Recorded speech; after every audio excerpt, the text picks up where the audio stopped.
I'm Josh, and this is my story.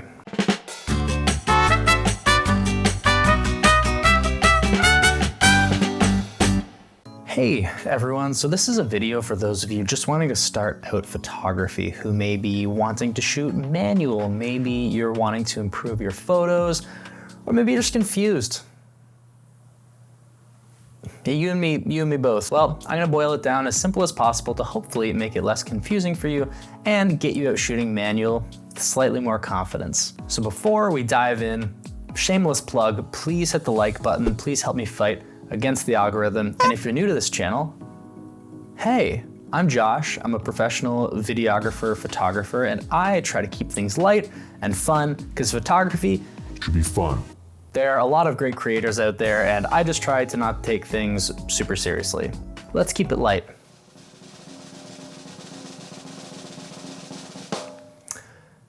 Speaking of light, photography is all about light. So there are 4 main ways to control light in photography, 3 of which are already on your camera and are typically thought of as the exposure triangle, which we're gonna make look like this because it's my video: shutter speed, aperture, and ISO. The 4th is external lighting like a window, the sun, a flashlight, a campfire, a big light bulb, a small light bulb, your phone light. And to keep it simple for this video, each one of our 3 exposure tools has what we'll call an upside and a downside. And as you learn more about the specifics of photography, you'll learn when you want to use these upsides and downsides for desired effects. But today, keeping it simple, let's just focus on getting the cleanest photos possible to capture your subject. First off, we have shutter speed. This is represented by fractions, 1/50th of a second, 1/500th of a second, and also other numbers. Math's hard, that's why I do this for a living.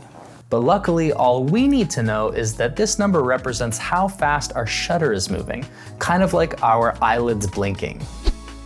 The smaller that bottom number of the fraction, the slower our shutter speed, taking in more light, but also potentially making a moving subject blurry. The larger the bottom number, the faster the shutter snaps, letting in less light, but also freezing a subject in time quicker.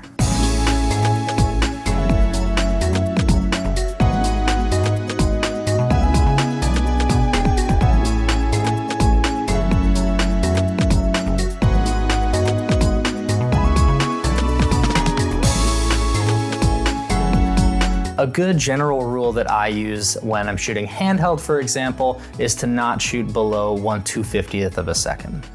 Secondly, we have aperture. This is a hole that opens and closes inside the lens and is represented by something called f-stops. You can see the widest aperture noted on most lenses like these, for example. Most lenses will go to something like f/22 at their narrowest, and the more expensive lenses will go to 1.4 or even 1.2 at their widest. The wider your aperture, the more light is let into the camera, and the narrower your depth of field, meaning less things are in focus. So this might mean a blurrier background with more subject separation, but it could also mean some people in a group photo are out of focus. On the flip side, the narrower your aperture, the less light gets let in, but the more things are in focus. Here are some examples. Example.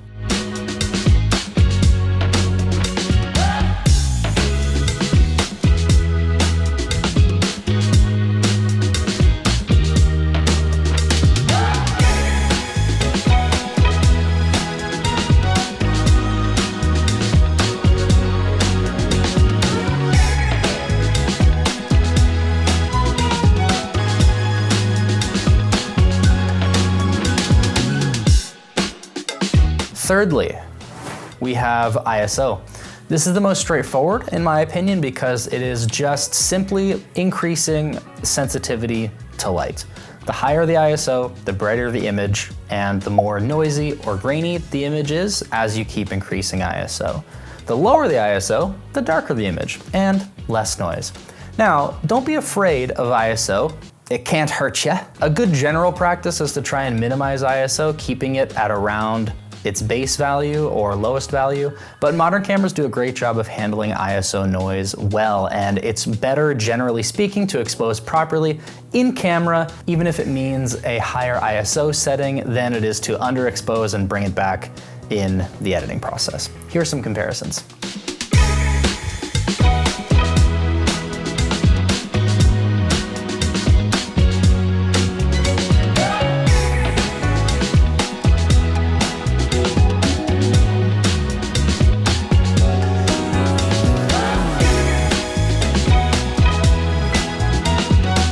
Now that we know these three tools, let's talk about some examples of when and how we might shoot some different subjects and what settings people might generally use on their cameras.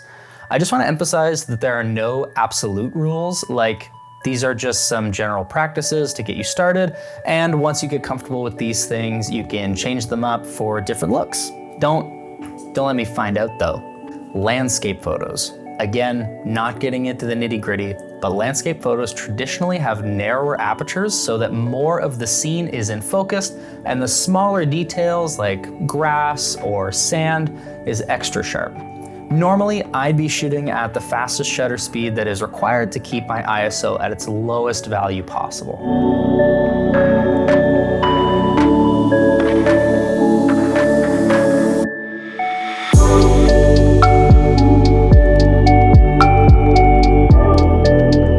Portraits are almost the opposite of what we just discussed in landscape photography, in that we want nice soft details with the subject eyes being our main focal point. Some nice background separation with sharp focus on our subject is the goal, and usually we'd want our aperture nice and wide. Personally, I usually like to shoot 2 or 3 steps up from the widest aperture.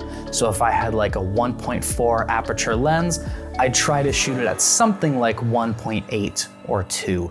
I find that my lens looks sharpest at that point and still delivers that amazing depth of field that we're looking for. For shutter speed in these cases, if we're shooting handheld and the subject isn't moving, I try to keep no slower than 1/250th or faster than that. And then for ISO, again, just try to keep it minimal, but if it's a night scene or a low light environment, I bring in our old ISO friend. Hello.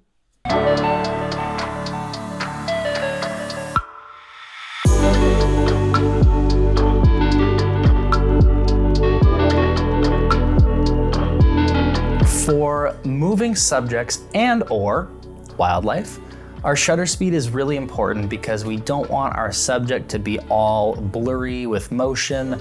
We want our shutter to be nice and snappy to capture that fraction of a second. A good thing to practice is keeping your shutter speed above 1/1000th of a second and then adjusting your aperture and ISO accordingly.